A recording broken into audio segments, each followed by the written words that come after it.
Man, I tell you, you see the league and how things shift week to week. You look at the schedule here. So many people were focused on the Indianapolis Colts game or maybe the Packers game as far as that first loss. If you're lucky, you could get to the Giants or the Titans game still undefeated. And it wasn't like the players were overlooking the Washington Commanders. It wasn't like they were going into this lackadaisical thinking, come on, we can win this game no matter what's happening. It was specifically the opposite. And that's when you see favorites drop games as much, if not more, than you see favorites just come in thinking, come on, we got this. We don't need to play our A game and we can still win. That wasn't the case. They knew they had to play their A game to beat an aggressive and just better Washington team than the first time around that they saw them, without a doubt. Absolutely. We know that. What changed is actually a couple of things changed. First, the Washington-led Ron Rivera squad is just better on the road. His record is better on the road. They're just better coached on the road. And you also saw mistakes, but also a game plan. And both coaches had an opportunity to stick with their respective game plans. Yet what happened? Only one did, and that was Ron Rivera. And it was basically gambling. And I know Riverboat Ron, all that other stuff, but the gamble was simply that the other guy was going to make that move first, like a game of chicken. You keep driving, and you're just banking on the other guy pulling off the road. And that's exactly what Ron Rivera did. All right, let's bring in the man here, G-Cobb. You see him, Fox 29. He's everywhere, G-Cobb.com. Garry, I appreciate you as always, my friend. I know it's an interesting, I don't want to say good or bad because there's learning experiences. It's the middle of the season, so nobody should be, nobody's job should be in jeopardy or any of that. First and foremost, we always appreciate you joining us here on Philly Voice. Tell the world beyond Fox 29, the site, what you're doing, where everybody can grab you. Well, pretty much that's where I'm at right now. That's what I'm doing. I'm going to try to do some other things when I have the time. But of course, it's pretty much, I don't know that I have any extra time right now, to be honest with you. So, because in fact, I'm not in Philadelphia right now. I'm doing something with the NFL because I do some things with the NFL and everything. But I'll tell you what, the game last night was a matter of fundamentals. Come on, Eagles broke down fundamentally in a lot of ways. How many times did Darius Slay get beat? I mean, Darius, maybe he was gambling or whatever. He didn't have a good game. Clearly, the run defense, guys were not tackling. I mean, this kid, Brian Robinson, was just running over people, running through people. I mean, he's a good back. You see right away, they got something down there now. And they wanted that game, man. And I didn't know that they were going to win it, but I was trying to tell the guys, when we did the show on Sunday, this is their Super Bowl. Yeah. They can tell they're probably not going to make the playoffs, but they said one thing we can do is we can make sure the Eagles are not undefeated. And you got to give them credit. And I will give Heineke credit, even though he's a fake in that phony flopping and stuff. Come on, man. Come on. I know you're a former linebacker, but you can't look at that play, G, and we can take our Eagles glasses off here, but come on. I mean, that's a penalty no matter what time in the game that happens. I think it's legitimate, but he made sure he sold it. Right. But you can't be stupid. Like, come on, what are you doing? I mean, it was dumb. And he had a good game. I'll give him credit. They outplayed the Eagles. I mean, fundamentally, the way they ran the ball on them, right? And they were able to get physical with the Eagles, and they wanted the game. Like I said, how many times did their receivers beat guys in the secondary? Come on, we got probably the best secondary in the NFL, but they didn't play like it on Monday night. They did not play well. And Heineke, come on. Yeah. Heineke's he doesn't have a great arm. No. But he was making all the throws on Monday night. And so you got to give them credit. And they wanted that game. They were prepared for that game. Yep. And they went out and they took it from the Eagles. I mean, They look at how they outgained the Birds. They had time of possession. They wanted that game, and the defensive line, offensive line, Jordan Mailata, late in that game, he's not shuffling his feet. He's not moving, staying in front of people. He's turning, and that's what he did in the game against the Texans. And I think it was probably the last pass play where he got beat outside, and Jalen took off and really ran into a sack. See, yeah, because he's got the guy coming off the corner. So Mailata, he's got to be more consistent. But they didn't play their best football. I mean, even A.J. Brown. A.J. Brown really dropped a ball where it hit his hands and kicked back up into the guy's hand and have the interception. That guy let the ball go through his hands and hit A.J.'s hands. A.J. double caught it. And so the guy ended up making that interception. And A.J. didn't have a good game. It just, now with the NFL, they got to do something about what that guy did to Dallas Goedert. I mean, the guy is basically trying to break his neck, pulling his face mask, and he fumbles. That guy's going to get fined. That linebacker is going to get fined for what he did. But they got to have something in the rules where that costs you a game because the guy's trying to break one of your tight end's neck with a face mask, and you don't change the call. Come on. So you got to change the call because that was a flagrant penalty. You can't have guys grabbing guys' face masks when they're about to break a guy's neck. No, you're right. But I said all of this to tell you now, Eytan really in the long run might have been the best thing could happen to them because they got beat. They showed that they're getting sloppy in different ways. They didn't play their best football. Yep. And then in the long run, they're not going to have that pressure on them, that undefeated stuff. So that's out the door. And I think it's going to be a slap in the face that ultimately is going to help this team because they're going to see we got sloppy. We weren't really on top of our game. We know we can't do that again. And thanks, Washington. You guys aren't going to be anywhere in the playoffs anyway. So you did us your deed. So get lost. We'll take it from here.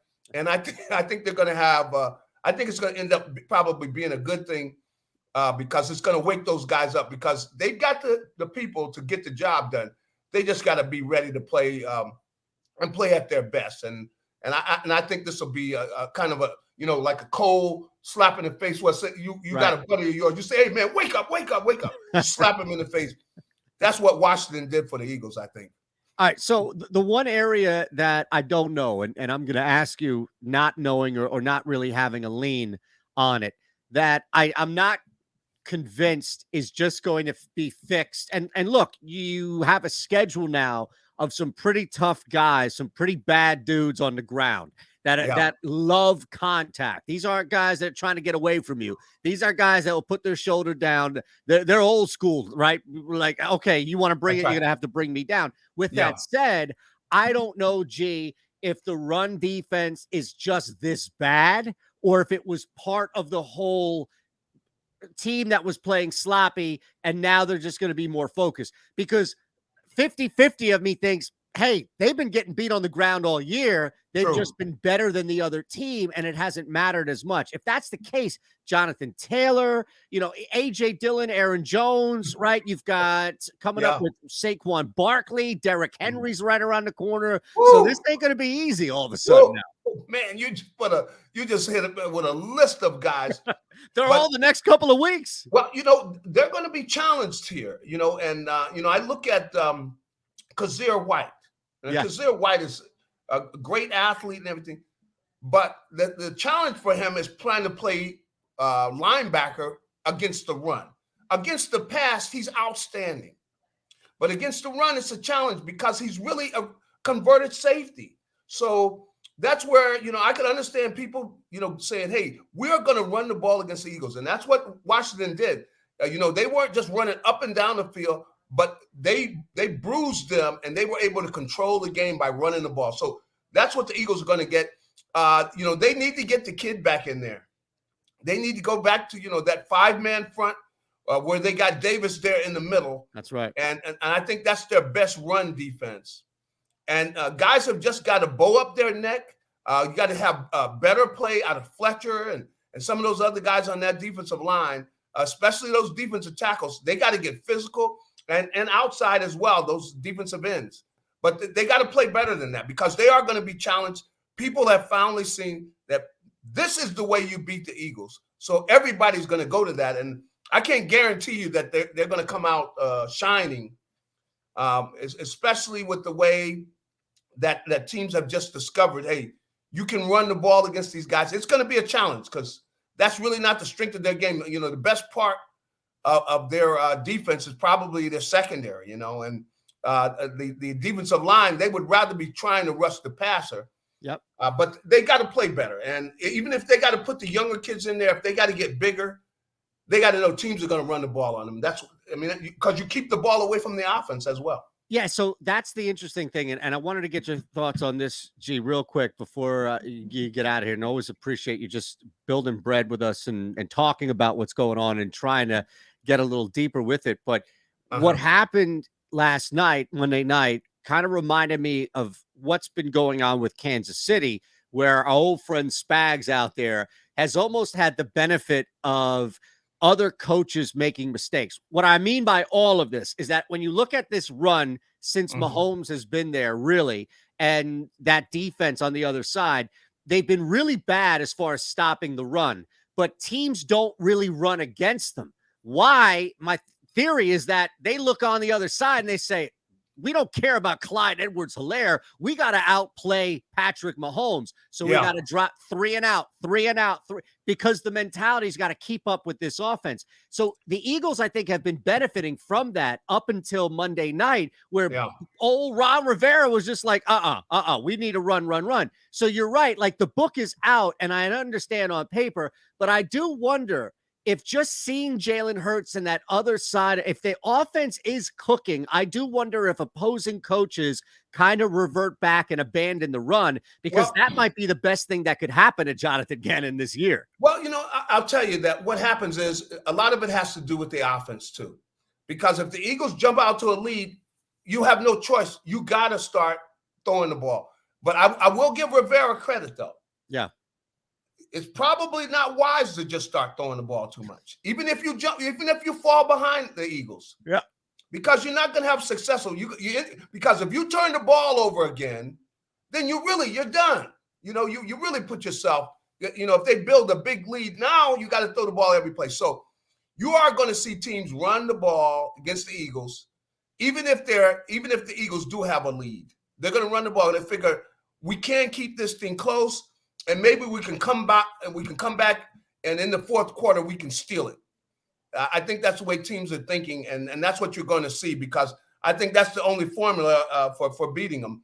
Because if you're just going to just throw the ball, most teams, they're going to have problems throwing the ball into that secondary. They're going to give up some interceptions and turn the ball over, and then they look up and, you know, they're down by 20 points. So I think you're going to see more teams. They're going to run the football on them. And the Eagles have to have some type of solution. They got to get bigger in there. Those guys have got to get in there, and they got to be thinking, man, we got to stop this run. Right. And if they don't, you know, they're gonna have some problems. All right, G, I appreciate you as always, my friend. If you can, on the way out, what are you thinking here? Is this an easy victory? Is this a tough one here? Is this a wild card against the Colts? Because I think it's going to be tough. Yeah, I think it's going to be a fight. You know, they've got to play better, meaning ball security. You know, that's what happened. Quez Watkins. Come on. Fine, you get up, Quez, but you got to secure the football while you're getting up or before you get up, because you know there are people around that can hit you. Don't be shocked. It's football, Quez. That's the same thing, you know, and I got to give, Jalen credit.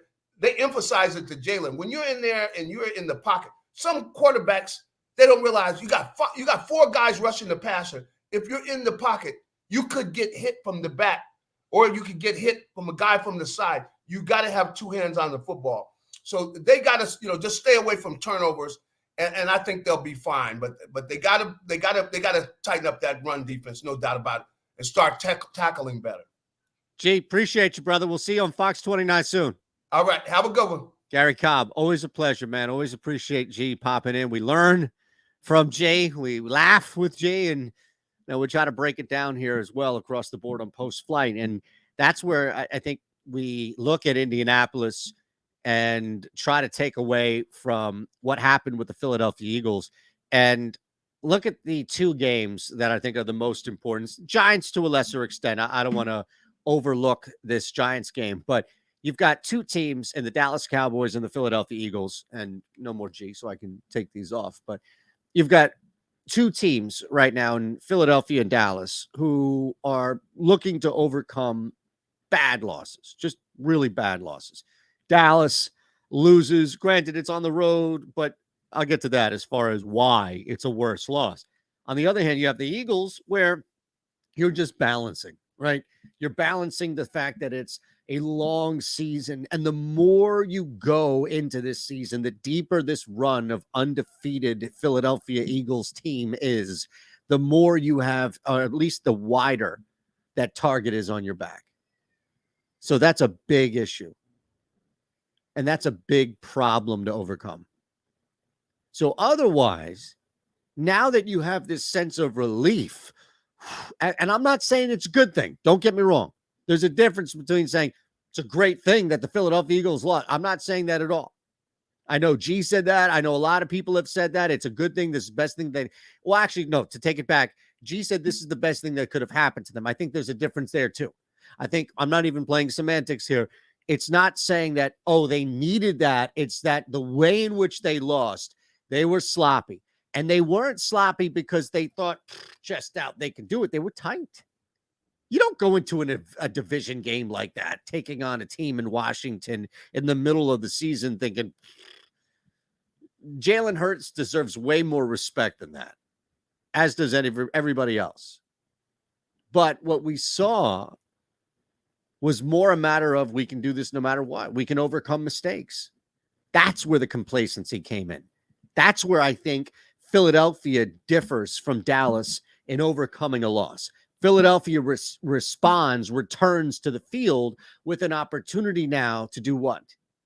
Answer a lot of questions, answer a lot of doubt. Not from me, not from you, not from Angelo Cataldi or anybody else in this city. It's their own doubt, their own what the hell just happened.